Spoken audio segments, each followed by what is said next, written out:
Okay, get this. Did you know that over 50% of modern divorce filings now explicitly cite Facebook, Instagram, or Twitter as a contributing factor? I mean, that is just a staggering statistic, right?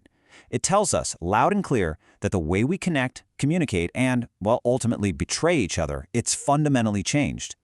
Welcome to this explainer. I am so thrilled to be your guide today as we take a really clinical, highly structured look at how digital technology has just completely rewired the rules of infidelity and heartbreak. We're going to break down the exact mechanics of modern emotional cheating. And trust me, the psychology behind this whole thing is absolutely fascinating. All right, so let's dive into this. Here is our roadmap for today. Number 1, the digital mating game. 2, defining the modern affair. 3, the mechanics of emotional cheating. 4, the backburner phenomenon. 5, the digital footprint of shame. And finally, 6, setting the new rules. Let's get right to it. Section 1. The digital mating game. Endless options and the illusion of perfection. To really understand modern betrayal, we first got to understand how drastically courtship has actually changed. Think back to a pre-internet world, say 1993. If you wanted to approach someone you found attractive in a crowded dining hall, that took immense physical courage. Rejection was immediate and, yeah, very public. Plus, your options were geographically limited and your contacts were kept in an actual physical little black book. But digital courtship today on apps involves zero-risk swiping. If someone doesn't swipe back, you never even know. For literally the first time in human history, we have immediate access to virtually every person we have ever found attractive, plus millions more we haven't even met yet, all sitting right in our pockets. And science actually explains our reaction to these endless options perfectly. According to psychological frameworks like independence theory and the investment model, we humans are naturally wired to constantly evaluate the quality and desirability of alternative mates around us. But social media? It completely supercharges this natural tendency. Instead of just noticing someone at the grocery store, we are bombarded with curated perfection all day long. This creates incredibly unrealistic comparisons. It's exactly why you hear crazy stories of a guy waking up at 6 a.m. on Valentine's Day to furious texts from his girlfriend, attacking him simply because she saw a picture-perfect rose petal post on someone else's Instagram. The digital illusion of perfection is severely distorting our reality. Moving on to Section 2, defining the modern affair, secrecy, intimacy, and digital screens. You see, the playing field has changed, and so has the actual definition of cheating. Cheating in the modern era no longer requires a secret hotel room or honestly even physical touch. Today, an online or cyber affair is defined as the formation of a secret and intimate relationship outside of a marriage through digital means. That could be texting, direct messaging, or even playing online games together. The truly crucial characteristics that define this as an affair aren't necessarily physical actions, they're secrecy, emotional betrayal, and the breaking of trust. And the numbers here are wild. Research shows a staggering 40% of married adults have engaged in an emotional affair without ever laying a single finger on the other person. Why do they do it? Well, the data suggests it often starts simply to fill a void of feeling unseen by their partner. But make no mistake, the damage to the relationship is incredibly real. Which brings us to Section 3, the mechanics of emotional cheating, the slippery slope of venting. There's actually a terrifying pattern to these betrayals.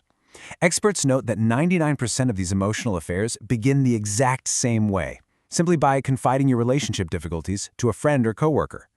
The clinical progression always starts with step 1, which is vulnerability. You share an innocent complaint about your spouse, and the other person affirms you. You kind of like that feeling, so you share more. Then comes step 2, boundary crossing. This is where the secrecy begins. Maybe you get lunch, and you intentionally decide not to tell your mate. Step 3 is the killer. Admitting feelings. Someone crosses the line and says, "I really care about you." That leads right into step 4, acceptance and justification. You start convincing yourself that your spouse was a mistake and this new digital connection is your actual soulmate. And finally, step 5, severe consequences, where the truth bleeds into reality and the betrayal is exposed. And this brilliantly illustrates a psychological trap in that justification stage known as the makeup mirror versus the vanity mirror. Think of your spouse as the makeup mirror. They see your daily reality, your bad moods, your financial stress, all your flaws. But the affair partner, communicating only through a screen, acts as a vanity mirror.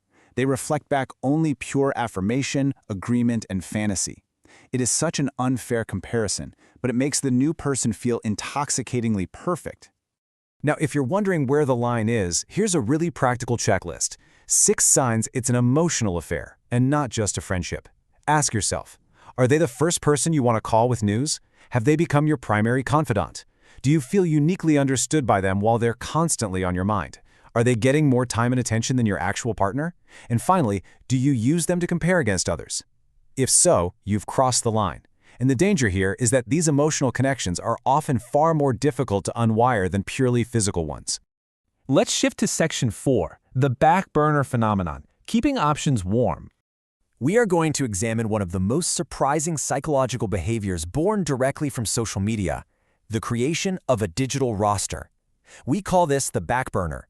It's a person you're romantically or sexually interested in who you keep in contact with as a potential future option just in case your current relationship fails. But what is truly mind-blowing about this research is that people in happy, committed relationships actually have just as many back burners as single people do. The data from a recent TEDx study on this is absolutely striking. On average, women maintain a total of 4 back burners, with 1 kept specifically for romantic or sexual communication. Men maintain an average of 8 back burners, with 3 kept for romantic or sexual communication. Just let the sheer volume of that sink in. These are just-in-case relationships that people are quietly, constantly managing online, sometimes while sitting right next to their spouses. This leads us right into Section 5, the digital footprint of shame, permanent evidence of betrayal. Technology doesn't just enable affairs with endless options and backburners, it actually makes the discovery of those affairs absolutely nuclear. Think about it this way.